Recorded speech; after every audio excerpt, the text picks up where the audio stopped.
जय गुरुदेव विद्यार्थी मित्रों। રીત 4 समांतर श्रेणी है कि नहीं ते नक्की करवू तथा होय तो आगळना पद शोधवा। मित्रों, आ रीतना दाखलाओ आपने स्वाध्याय 5.1 प्रश्न 4 में आपेला है। तो आपणे स्वाध्याय 5.1 प्रश्न 4 मुजबना दाखलाओ करीशुं। नीचेनामांथी कई श्रेणी समांतर श्रेणी छे? जो ते समांतर श्रेणी बनावे तो सामान्य तफावत डी अने पछीना 3 पद लखो। नंबर 1 3 3 प्लस वर्गमूळ 2 3 प्लस 2 वर्गमूळ 2 3 प्लस 3 वर्गमूळ 2 डॉट डॉट डॉट। पहला तो आपणे ये चेक करवानुं छे कि आपेली श्रेणी समांतर श्रेणी छे के नहीं। आ पहलो प्रश्न छे। बीजो प्रश्न, जो ते समांतर श्रेणी होय तो सामान्य तफावत डी लखवानो छे अने पछीना 3 पद। पछीना 3 पद एटले अहीं केटला पद आपेला छे? 1 2 3 4 4 आपेला छे। पछीना 3 5 6 અને 7 શોધવાના।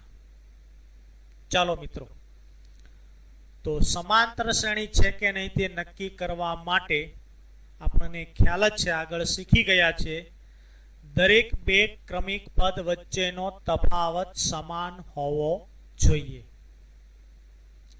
તો તફાવત માટે a2 a1 a2 a1 તો a2 કેટલા છે? 3 प्लस वर्गमूळ 2 माइनस a1 केटला छे? 3 तो 3 प्लस वर्गमूळ 2 माइनस 3 प्लस 3 अने माइनस 3 उड़ी जशे एटले जवाब आवशे वर्गमूळ 2। तो पहला बे पद वच्चेनो तफावत केटलो आव्यो? वर्गमूळ 2। a3 माइनस a2 तो a3 ત્રીજું પદ કયું આપેલું છે? 3 પ્લસ 2 વર્ગમૂળ 2 માઇનસ બીજું પદ કયું છે? 3 પ્લસ વર્ગમૂળ 2। ખાસ ધ્યાન રાખજો, કૌંસ કરવાનો છે, નહીં તો નિશાનીમાં ભૂલ પડશે। 3 પ્લસ 2 વર્ગમૂળ 2 minus plus minus minus plus minus એટલે કે માઇનસ 3 અને માઇનસ વર્ગમૂળ 2 પ્લસ 3 અને આ માઇનસ 3 સાથે લખી નાખ્યા। સજાતીય પદ પ્લસ 2 વર્ગમૂળ 2 માઇનસ વર્ગમૂળ 2 એ પણ સજાતીય પદ છે। તો 3 માંથી 3 જશે તો 0 આવશે। પ્લસ 2 વર્ગમૂળ 2 માઇનસ અહીં 1 હોય, 1 વર્ગમૂળ 2 એટલે 2 માંથી 1 જાય તો 1 એટલે કે ફક્ત વર્ગમૂળ 2 લખીશું। તો 0 પ્લસ વર્ગમૂળ 2 એટલે વર્ગમૂળ 2। तो पहला तफावत केटलो आवेलो? वर्गमूळ 2। अहीं त्रीजा अने बीजा पद वच्चेनो तफावत केटलो आव्यो? वर्गमूळ 2। हवे चौथानो त्रीजानो शोधीए तो a4 माइनस a3 तो a4 3 प्लस 3 वर्गमूळ 2 माइनस काउंसमां 3 प्लस 2 वर्गमूळ 2 तो 3 प्लस 3 वर्गमूळ 2 माइनस 3 माइनस प्लस माइनस 2 वर्गमूळ 2। सजातीय साथे लखो 3 माइनस 3 प्लस 3 वर्गमूळ 2 माइनस 2 वर्गमूळ 2 तो 3 माइनस 3 0 प्लस 3 मांथी 2 जाए तो 1 1 वर्गमूळ 2 एटले के वर्गमूळ 2। 0 प्लस वर्गमूळ 2 वर्गमूळ 2 तो अहीं पण तफावत केटलो आव्यो? वर्गमूळ 2। तो अहीं सामान्य तफावत समान छे अने दरेक क्रमिक पद वच्चेनो तफावत समान आवे तो आपेली श्रेणी समांतर श्रेणी छे। तो समांतर श्रेणी माटे शुं साबित करवू पड़े? दरेक बे क्रमिक पद वच्चेनो तफावत समान बताववो पड़े। आपणे અહીં બતાવ્યો, કેટલો આવ્યો? વર્ગમૂળ 2। તો સામાન્ય તફાવત સમાન છે, તો આપેલી શ્રેણી समांतर श्रेणी છે। જો समांतर श्रेणी હોય તો આગળના 3 પદ શોધવાના છે। तो डी आपने केटलो मळ्यो? डी बराबर वर्गमूळ 2। तो 4 पद आपेला हता પછીના 3 પદ શોધવાના, પાંચમું, છઠ્ઠું અને સાતમું. તો A5, તો A5 બરાબર A4 પ્લસ ડી. તો A4 આપણી પાસે શું છે? 3 પ્લસ 3 વર્ગમૂળ 2 પ્લસ વર્ગમૂળ 2. તો 3 પ્લસ 3 વર્ગમૂળ 2 પ્લસ વર્ગમૂળ 2. તો 3 પ્લસ 3 વર્ગમૂળ 2 પ્લસ વર્ગમૂળ 2 એટલે અહીંયા કંઈ જ ન હોય એટલે 1 હોય. તો 3 ને 1 4 વર્ગમૂળ 2. તો પાંચમું પદ આપણને કયું મળ્યું? 3 પ્લસ 4 વર્ગમૂળ 2. છઠ્ઠું પદ, તો A6 બરાબર A5 પ્લસ ડી. તો પાંચમું પદ શું છે? 3 પ્લસ 4 વર્ગમૂળ 2 પ્લસ વર્ગમૂળ 2. તો 3 પ્લસ 4 વર્ગમૂળ 2 પ્લસ વર્ગમૂળ 2. તો 3 પ્લસ 4 વર્ગમૂળ 2 પ્લસ વર્ગમૂળ 2 એટલે 4 ને 1 5 વર્ગમૂળ 2. તો છઠ્ઠું પદ કયું મળ્યું? 3 પ્લસ 5 વર્ગમૂળ 2. સાતમું પદ, તો A7 equal to A6 plus D. તો છઠ્ઠું પદ કયું છે? 3 પ્લસ 5 વર્ગમૂળ 2 જે આપણે હમણાં આગળ શોધ્યું પ્લસ તફાવત વર્ગમૂળ 2. તો 3 પ્લસ 5 વર્ગમૂળ 2 પ્લસ વર્ગમૂળ 2. તો 3 પ્લસ 5 વર્ગમૂળ 2 પ્લસ વર્ગમૂળ 2 એટલે 5 ને 1 6 વર્ગમૂળ 2.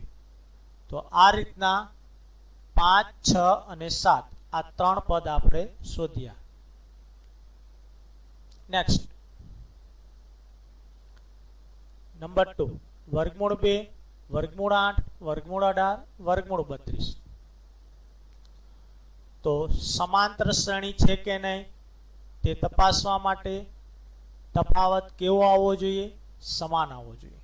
તો A2 માઇનસ A1 બરાબર વર્ગમૂળ 8 માઇનસ વર્ગમૂળ 2. 8 ના ભાગ પાડો, 4 દુ 8 માઇનસ વર્ગમૂળ 2. તો 4 નું વર્ગમૂળ 2 વર્ગમૂળમાં 2 માઇનસ વર્ગમૂળમાં 2. બંને સજાતીય પદ, તો 2 માંથી 1 જશે તો 1 એટલે કે 1 વર્ગમૂળ 2 એટલે કે આપણે લખીશું વર્ગમૂળ 2. તો પહેલા બે પદ વચ્ચેનો તફાવત કેટલો આવ્યો? વર્ગમૂળ 2. હવે પછીના બે પદ A3 માઇનસ A2 બરાબર વર્ગમૂળ 18 માઇનસ વર્ગમૂળ 8. તો 18 ના ભાગ 9 દુ 18. ભાગ મિત્રો આપણે કેવા પાડવાના છે? તો આપણે ભાગ એવા પાડવાના કે જે બે ભાગ તમે પાડો તેમાંથી એક સંખ્યાનું વર્ગમૂળ નીકળતું હોવું જોઈએ તો જ ભાગ પાડવાના, નહીં તો પાડવાના નહીં. તો 9 દુ 18 માઇનસ 8 ના 4 દુ 8. જો અહીંયા આપણે ભાગ જોઈએ, 9 દુ 18 પાડ્યા તો 9 નું વર્ગમૂળ નીકળે છે, 2 નું નીકળતું નથી. 4 દુ 8 પાડ્યા તો 4 નું વર્ગમૂળ નીકળે છે, 2 નું નીકળતું નથી. તો 9 નું વર્ગમૂળ 3 એટલે વર્ગમૂળની બહાર લખાશે. કારણ કે તેનું વર્ગમૂળ આપણે લખી નાખ્યું છે. તો 3 વર્ગમૂળ 2. 2 ને કેમ અંદર રહેવા દીધા? કારણ કે તેનું વર્ગમૂળ નીકળે નહીં. માઇનસ 4 નું વર્ગમૂળ 2 વર્ગમૂળમાં 2. બંને સજાતી પદ, 3 માંથી 2 જાય તો 1 વર્ગમૂળ 2 એટલે કે વર્ગમૂળ 2. તો આ ત્રીજા અને બીજા પદ વચ્ચેનો તફાવત. Next A4 minus A3. તો A4 વર્ગમૂળ 32 માઇનસ વર્ગમૂળ 18. તો 16 દુ 32 અને 9 દુ 18. 16 નું વર્ગમૂળ 4 વર્ગમૂળમાં 2 માઇનસ 9 નું 3 વર્ગમૂળમાં 2. આવી ગયા સજાતીય પદ. તો 4 માંથી 3 જાય તો 1 વર્ગમૂળ 2 એટલે કે વર્ગમૂળ 2. તો અહીં સામાન્ય તફાવત સમાન છે અને સામાન્ય તફાવત સમાન હોય તો આપેલી શ્રેણી સમાંતર શ્રેણી છે. તો આપણને હજુ એક પ્રશ્ન કયો છે કે જો સમાંતર શ્રેણી હોય તો પછીના 3 પદ શોધો. પછીના 3 પદ કયા? પાંચમું, છઠ્ઠું અને સાતમું. તો આપણને તફાવત કેટલો મળ્યો છે? D બરાબર વર્ગમૂળ 2. તો પાંચમું પદ A5 બરાબર A4 પ્લસ D. તો ચોથું પદ વર્ગમૂળ 32 છે પ્લસ D વર્ગમૂળ 2 છે. 32 ભાગ 16 દુ 32, 16 નું વર્ગમૂળ 4, વર્ગમૂળમાં 2 પ્લસ વર્ગમૂળમાં 2 આવી ગયા સજાતીય પદ. તો 4 ને 1 5 વર્ગમૂળ 2. તો 5 અંદર આપણે વર્ગમૂળની અંદર લઈ જઈએ તો વર્ગ થઈ જશે. જેમ આપણે અહીંયા 16 ને વર્ગમૂળમાંથી દૂર કર્યો તો તેનું વર્ગમૂળ નીકળી ગયું. વર્ગમૂળની બહાર લઈ ગયા તો શું થયું? વર્ગમૂળ નીકળી ગયું. પણ કોઈ સંખ્યાને વર્ગમૂળની અંદર લઈ જઈએ તો શું થઈ જાય? વર્ગ થઈ જાય. તો 5 નો વર્ગ 25 ગુણ્યા 2, 2 તો અંદર છે જ એટલે 25 દુ 50. તો પાંચમું પદ આપણને કયું મળ્યું? વર્ગમૂળ 50. છઠ્ઠું પદ a6 બરાબર a5 પ્લસ d. તો a5 વર્ગમૂળ 50 પ્લસ d વર્ગમૂળ 2. તો વર્ગમૂળ 50 બરાબર શું લખાશે? હવે આપણે સીધું લખીશું 25 દુ 50 એટલે 25 નું વર્ગમૂળ 5 અને વર્ગમૂળમાં 2 પ્લસ વર્ગમૂળ 2. તો 5 ને 1 6 વર્ગમૂળ 2 કારણ કે સજાતીય પદ છે. તો 6 ને અંદર લઈ જાઓ તો 36 થશે. 36 ગુણ્યા 2 એટલે 36 દુ 72. તો છઠ્ઠું પદ કયું આવ્યું?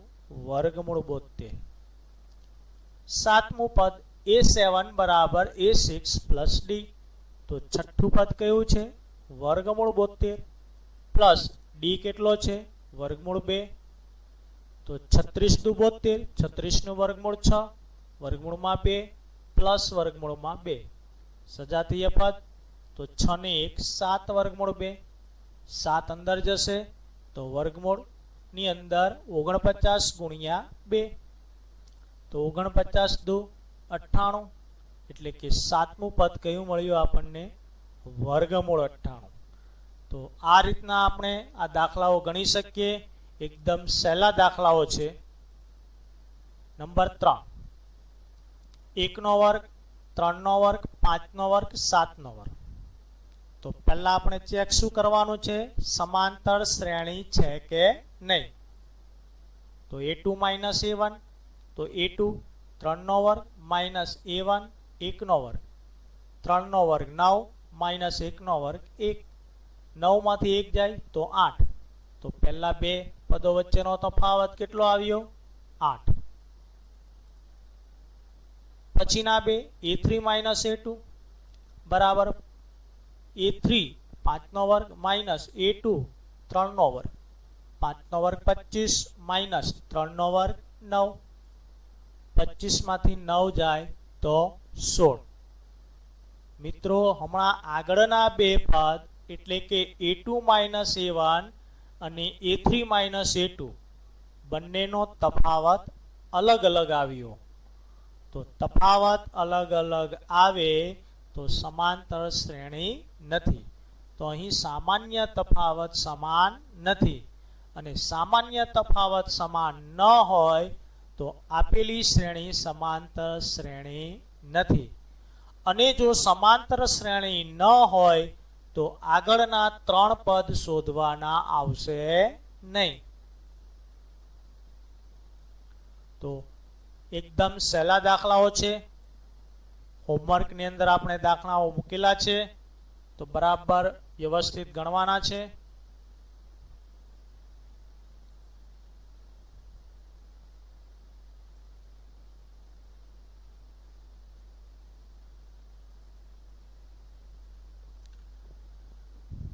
જય ગુરુદેવ વિદ્યાર્થી મિત્રો.